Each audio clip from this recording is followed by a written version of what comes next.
L'actionnariat, c'est vraiment participer à la croissance d'entreprise et même à la croissance économique du pays.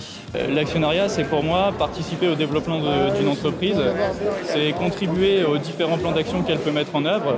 C'est le fait de fournir de l'argent pour des sociétés pour qu'elles mènent leurs projets à bien.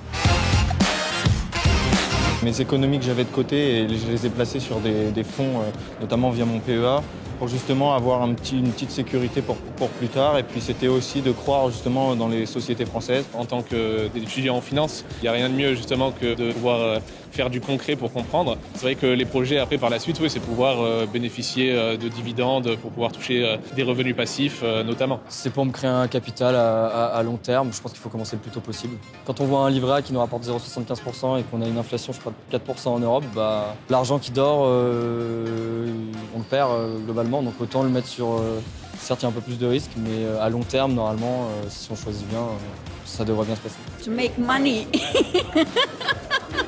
That was my main goal in the beginning, but I think I would like to be interested in the company, knowing what the company really does. Si on veut avoir une maison secondaire, voilà. Je regarde beaucoup les rapports annuels des sociétés cotées dans lesquelles je suis investie.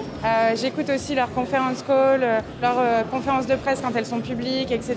pour aussi entendre le dirigeant qui s'exprime sur sa stratégie et sur ses résultats. Je pense que c'est très important quand vous investissez dans une société d'avoir confiance dans son dirigeant. Les canaux d'information que j'utilise principalement, ça va être les sites spécialisés en bourse, ça va être les réseaux sociaux, Twitter, et puis les articles, les journaux spécialisés. Surtout par le biais de vidéos YouTube et c'est comme ça qu'aujourd'hui on s'informe la plupart du temps.